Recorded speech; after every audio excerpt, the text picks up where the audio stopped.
हरे कृष्णा। ओम अज्ञानतिमिरान्धस्य ज्ञानाञ्जनशलाकया चक्षुरुन्मीलितं येन तस्मै श्रीगुरुवे नमः। हरे कृष्णा। धेनुकासुर अथवा जिसे धेनुका भी कहा जाता था, महाभारत काल का एक बड़ा असुर था जिसका वध बलराम जी ने अपनी बाल अवस्था में ही किया था। जब कृष्ण तथा बलराम अपने सखाओं के साथ ताड़ के वन में फलों को खाने गए, तब असुर धेनुकासुर ने गधे के रूप में उन पर हमला किया। बलराम ने उसके पैर पकड़कर और घुमाकर पेड़ पर पटक दिया, जिससे उसके प्राण निकल गए। आइए अब देखते हैं कि श्रीमद् भागवत महापुराण में इस कथा का उल्लेख कैसे किया गया है। श्रीमद् भागवत महापुराण के अनुसार जब बलराम और श्री कृष्ण ने पौगंड अवस्था में अर्थात अपनी आयु के 6ठे वर्ष में प्रवेश किया था, तब उनको गौएं चराने की स्वीकृति मिल गई थी। उससे पहले तक तो वे सिर्फ बछड़ों को चराने जाया करते थे। वे अपने सखा ग्वाल वालों के साथ गौएं चराते हुए वृंदावन में जाते और अपने चरणों से वृंदावन को अत्यंत पावन करते। ये वन गौओं के लिए हरी हरी घास से युक्त एवं रंग बिरंगे पुष्पों की खान हो रहा था। आगे आगे गौएं, उनके पीछे पीछे बांसुरी बजाते हुए श्याम सुंदर, और उनके भी पीछे बलराम जी, और फिर श्री कृष्ण के यश का गान करते हुए ग्वालवाल। इस प्रकार विहार करने के लिए उन्होंने उस वन में प्रवेश किया। उस वन में कहीं तो भौरे बड़ी मधुर गुंजार कर रहे थे, कहीं झुंड के झुंड हिरन चौकड़ी भर रहे थे, और कहीं सुंदर सुंदर पक्षी चहक रहे थे। बड़े ही सुंदर सुंदर सरोवर थे, जिनका जल महात्माओं के हृदय के समान स्वच्छ और शीतल था। उनमें खिले हुए कमलों के सौरभ से सुवासित होकर शीतल मंद सुगंध वायु उस वन की सेवा कर रही थी। इतना मनोहर था वो वन कि उसे देखकर भगवान ने कहा, मन ही मन ये विचार किया कि मुझे इस वन में जलना चाहिए। पुरुषोत्तम भगवान ने देखा कि बड़े बड़े वृक्ष फल और फूलों के भार से झुककर अपनी डालियों और नूतन कोपलों की लालिमा से उनके चरणों का स्पर्श कर रहे हैं। तब उन्होंने बड़े आनंद से कुछ मुस्कुराते हुए अपने बड़े भाई बलराम जी से कहा। भगवान श्री कृष्ण ने कहा, यहां देखिए, ये दोनों भाई एक दूसरे के लिए किस तरह से बात कर रहे हैं। भगवान श्री कृष्ण ने कहा, देव शिरोमणि, यूं तो बड़े बड़े देवता आपके चरण कमलों की पूजा करते हैं, परंतु देखिए तो ये वृक्ष भी अपनी डालियों से सुंदर पुष्प और फलों की सामग्री लेकर आपके चरण कमलों में झुके जा रहे हैं, नमस्कार कर रहे हैं। क्यों ना हो, इन्होंने इसी सौभाग्य के लिए तथा अपना दर्शन एवं श्रवण करने वालों के अज्ञान का नाश करने के लिए हेतु वृंदावन धाम में वृक्ष योनि ग्रहण की है। इनका जीवन धन्य है। आदि पुरुष, भगवान बलराम जी को आदि पुरुष कहकर संबोधित कर रहे हैं। आदि पुरुष, यद्यपि आप इस वृंदावन में अपने ऐश्वर्य रूप को छिपाकर बालकों की सी लीला कर रहे हैं, देखिए आपको अपने घर आया देख ये मोर आपके दर्शनों से आनंदित होकर कैसे नाच रहे हैं। हिरनिया मृगनयनी गोपियों के समान अपनी प्रेम भरी तिरछी चितवन से आपके प्रति प्रेम प्रकट कर रही हैं, आपको प्रसन्न कर रही हैं। ये कोयलें अपनी मधुर कुहू कुहू ध्वनि से आपका कितना सुंदर स्वागत कर रही हैं। ये वनवासी होने पर भी धन्य हैं, क्योंकि सत्पुरुषों का स्वभाव ही ऐसा होता है कि वे घर आए अतिथि को अपनी प्रिय से प्रिय वस्तु भेंट कर देते हैं। आज यहाँ की भूमि अपनी हरी हरी घास के साथ आपके चरणों का स्पर्श प्राप्त करके धन्य हो रही है। यहाँ के वृक्ष, लताएं और झाड़ियाँ आपकी उंगलियों का स्पर्श पाकर अपना अहोभाग्य मान रही हैं। आपकी दया भरी चितवन से नदी, पर्वत, पशु, पक्षी सब कृतार्थ हो रहे हैं, और ब्रज की गोपियां आपके वक्ष स्थल का स्पर्श प्राप्त करने के लिए, जिसके लिए स्वयं लक्ष्मी जी भी लालायित रहती हैं, धन्य धन्य हो रही हैं। इस प्रकार परम सुंदर वृंदावन को देखकर भगवान श्री कृष्ण बहुत ही आनंदित हो रहे थे। वे अपने सखा ग्वाल वालों के साथ गोवर्धन की तराई में यमुना के तट पर गऊओं को चराते हुए अनेक प्रकार की लीलाएं करने लगे। बलराम जी और श्री कृष्ण के सखाओं में एक गोप बालक थे, श्री दामा। एक दिन उन्होंने तथा सुबाल आदि ग्वाल वालों ने श्याम और बलराम से बड़े प्रेम के साथ कहा, हम लोगों को सर्वदा सुख पहुंचाने वाले बलराम जी, आपके बाहुबल की तो कोई था ही नहीं है। हमारे मनमोहन श्री कृष्ण, दुष्टों को नष्ट कर डालना तो तुम्हारा स्वभाव ही है। यहां से थोड़ी ही दूर पर एक बड़ा भारी वन है, बस उसमें ताड़ के वृक्ष भरे पड़े हैं। वहां बहुत से ताड़ के फल पक पकाकर गिरते रहते हैं और बहुत से पहले के गिरे हुए भी हैं, परंतु वहां धेनुक नाम का एक दुष्ट दैत्य रहता है। उसने उन फलों पर रोक लगा रखी है। वो आगे कहना जारी रखते हुए बोले, बलराम जी और भैया श्री कृष्ण, वो दैत्य गधे के रूप में रहता है। वो स्वयं तो बड़ा बलवान है ही, उसके साथी भी उसी के समान बलवान दैत्य उसी रूप में रहते हैं। मेरे शत्रुघाती भैया, आप तो हमेशा शत्रुओं का दमन करते हैं। उस दैत्य ने अब तक न जाने कितने मनुष्य खा डाले हैं। यही कारण है कि उसके डर के मारे मनुष्य उस वन में नहीं जाते और पशु पक्षी भी उस जंगल में नहीं पहुंचते।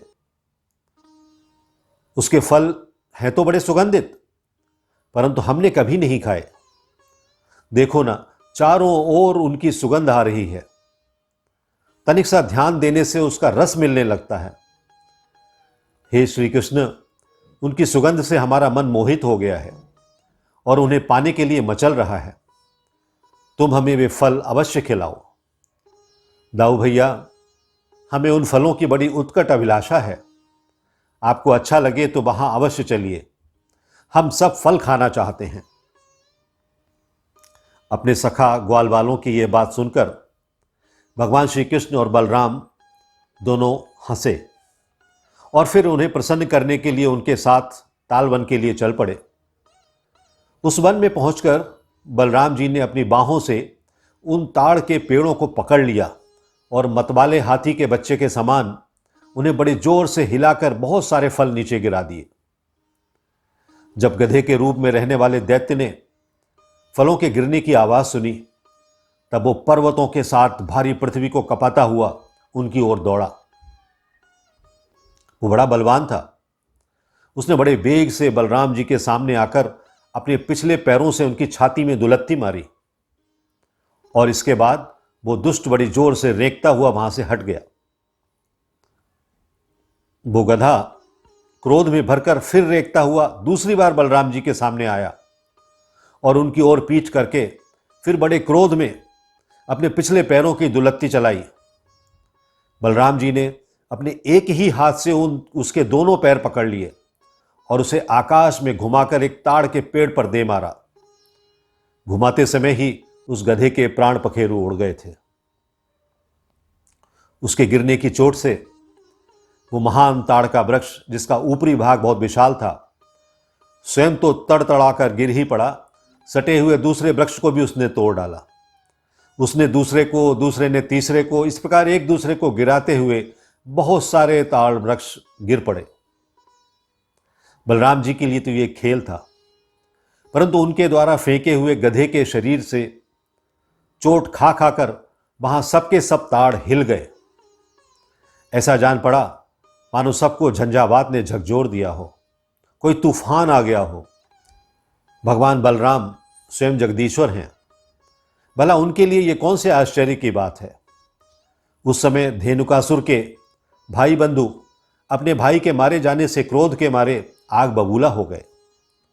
सबके सब गधे बलराम जी और श्री कृष्ण पर बड़े वेग से टूट पड़े। उनमें से जो जो पास आया उसी उसी को बलराम जी और श्री कृष्ण ने खेल खेल में ही पिछले पैर पकड़कर ताल वृक्षों पर दे मारा। उस समय वो भूमि ताड़ के फलों से पट गई और टूटे हुए वृक्ष तथा दैत्यों के प्राणहीन शरीरों से भर गई, जैसे बादलों से आकाश ढक गया हो। उस भूमि की वैसी ही शोभा होने लगी। बलराम जी और श्री कृष्ण की यह मंगलमयी लीला देखकर देवतागण उन पर फूल बरसाने लगे और बाजे बजा बजाकर स्तुति करने लगे। जिस दिन धेनुकासुर मरा उसी दिन से लोग निडर होकर उस वन के ताड़ फल खाने जाने लगे और पशु भी स्वच्छंदता के साथ वहां घास चरने लगे। इसके बाद कमल लोचन भगवान श्री कृष्ण बड़े भाई बलराम जी के साथ वापस लौटे। उस समय उनके साथी ग्वालवाल उनके पीछे पीछे चलते हुए उनकी स्तुति करते जाते थे। क्यों ना हो, भगवान की लीलाओं का श्रवण कीर्तन ही सबसे बढ़कर पवित्र जो है। उस समय का दृश्य देखिए कितना मनोहारी था। श्री कृष्ण की घुंघराली अलकों पर गऊओं के खुरों से उड़ उड़कर धूल पड़ी हुई थी। सिर पर मोर पंख का मुकुट था और बालों में सुंदर सुंदर जंगली पुष्प गुथे हुए थे। उनके नेत्रों में मधुर चितवन और मुख पर मनोहर मुस्कान थी। वे मधुर मधुर बांसुरी बजा रहे थे और साथी ग्वालवाल उनकी कीर्ति का गान कर रहे थे। वंशी की ध्वनि सुनकर बहुत सी गोपियां एक साथ ही घरों से बाहर निकल आईं। उनकी आंखें न जाने कब से श्री कृष्ण के दर्शन के लिए तरस रही थीं। गोपियों ने अपने नेत्र रूप भ्रमरों से भगवान के मुखार विंद का मकरंद रस पान करके दिन भर के विरह की जलन शांत की और भगवान ने भी उनकी लाज भरी हंसी और विनय से युक्त प्रेम भरी तिरछी चितवन का सत्कार स्वागत किया। अब घर का क्या हाल है वो भी सुनिए। उधर यशोदा मैया और रोहिणी मैया का हृदय वात्सल्य स्नेह से उमड़ रहा था। उन्होंने श्याम और बलराम के घर पहुंचते ही उनकी इच्छा के अनुसार तथा समय के अनुरूप पहले से ही सोच संजो कर रखी हुई वस्तुएं उन्हें खिलाईं और पिलाईं और पहनाई। माताओं ने तेल उबटन आदि लगाकर स्नान कराया। इससे उनकी दिन भर की थकान दूर हो गई। फिर उन्होंने सुंदर वस्त्र पहनाकर दिव्य पुष्पों की माला पहनाई और चंदन लगाया। तत्पश्चात दोनों भाइयों ने माताओं का परोसा हुआ स्वादिष्ट भोजन किया। उसके बाद बड़े लाड़ प्यार से दुलार दुलार कर यशोदा और रोहिणी ने उन्हें सुंदर शैया पर सुला दिया। श्याम और बलराम बड़े आराम से सो गए। आइए अब जानते हैं कि भगवान श्री कृष्ण द्वारा मारे गए धेनुकासुर के पूर्व जन्म की कथा क्या है। ये कौन था धेनुकासुर और वो कैसे गधे की योनि में जा पहुंचा? आपके मन में ये प्रश्न अवश्य आया होगा। तो आइए अब जानते हैं इस कथा को भी। एक समय की बात है, राजा बलि का पुत्र साहसिक देवताओं को परास्त कर गंधमादन पर्वत की ओर निकल पड़ा। उसके साथ बहुत बड़ी सेना थी। इसी समय स्वर्ग की अप्सरा तिलोत्तमा उधर से निकली। उसने साहसिक को देखा और साहसिक ने उसको। दोनों आकर्षित हो गए। स्वर्ग की अप्सरा तिलोत्तमा ने अपने रूप सौंदर्य से साहसिक को मोहित कर दिया था और वे दोनों एकांत में विहार करने लगे थे। उसी समय उसी स्थान पर ऋषि दुर्वासा भगवान श्री कृष्ण के चरणों का चिंतन कर रहे थे। तिलोत्तमा और साहसिक दोनों ही उस समय कामवश होने के कारण चेतना शून्य थे और इसी कारण वे अत्यंत निकट बैठे मुनि को नहीं देख पाए। जब उन दोनों का शोर सुना तो सहसा ही मुनि का ध्यान भंग हो गया और ऋषि दुर्वासा उन दोनों की कुत्सित चेष्टाएं देखकर क्रोधित हो गए। ऋषि दुर्वासा बोले, हे गधे के समान निर्लज्ज नराधम, उठ, तू भक्त बलि का पुत्र है, फिर भी पशु की भांति आचरण कर रहा है। पशुओं के अलावा सभी जीव मैथुन कर्म करते समय लज्जा करते हैं। विशेष रूप से गधे लज्जा से विहीन होते हैं। अतः अब तू गधे की योनि में जा। हे तिलोत्तमे, तू भी उठ। एक अप्सरा होने के बाद भी दैत्य के प्रति ऐसी आसक्ति रखती है तो अब तू भी दानव योनि में जन्म ग्रहण कर। इतना कहकर ऋषि दुर्वासा चुप हो गए। तत्पश्चात वे दोनों ही मुनि से लज्जित और भयभीत होकर मुनि की स्तुति करने लगे और मुनि के चरण पकड़ने लगे। साहसिक ने कहा, हे मुनि श्रेष्ठ, आप ही ब्रह्मा, विष्णु और साक्षात महेश्वर हैं। हे भगवान, मेरे द्वारा किए गए अपराध को क्षमा करें, मुझ पर कृपा करें। ये कहकर साहसिक उनके चरण पकड़कर फूट फूट कर रोने लगा। तिलोत्तमा ने कहा, हे ऋषि, हे द्विज श्रेष्ठ, मुझ पर कृपा कीजिए। किसी कामुक प्राणी में चेतना और लज्जा नहीं रहती है। हे मुनि, ऐसा कर्म कामवश होकर हुआ है। ये कहकर तिलोत्तमा भी रोने लगी। साहसिक और तिलोत्तमा दोनों की व्याकुलता और उनके आंसू देखकर दुर्वासा मुनि को दया आ गई। तब मुनि दुर्वासा बोले, हे दैत्य, तू भगवान विष्णु के भक्त बलि का पुत्र है और अपने पिता का स्वभाव पुत्र में अवश्य रहता है। जिस प्रकार कालिया के सिर पर अंकित भगवान श्री कृष्ण के चरण का चिन्ह अन्य सभी सांपों के मस्तक पर रहता है, हे वत्स, तू एक बार गधे की योनि में जन्म लेकर मोक्ष को प्राप्त होगा। तू वृंदावन के तालवन में जा और वहां भगवान श्री कृष्ण की कृपा से तुझे शीघ्र ही मोक्ष की प्राप्ति हो जाएगी। और हे तिलोत्तमे, तू दैत्य वाणासुर की पुत्री बनेगी और फिर भगवान श्री कृष्ण के पौत्र अनिरुद्ध का आलिंगन पाकर पवित्र हो जाएगी। इतना कहकर ऋषि दुर्वासा चुप हो गए। तत्पश्चात साहसिक और तिलोत्तमा भी दुर्वासा मुनि को प्रणाम करके अपने अपने स्थान पर चले गए। और इस प्रकार साहसिक ने गर्दभ अर्थात गधे की योनि में जन्म लिया। वही धेनुकासुर हुआ और भगवान के हाथों मृत्यु पाकर मोक्ष को प्राप्त हुआ।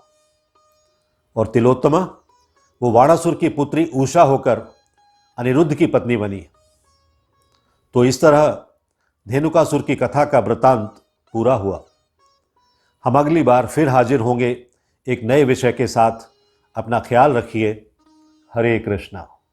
If you like this video, press the like button and share it with your family and friends. If you want to watch more such videos, please subscribe to our channel, and for getting updates, press the bell icon.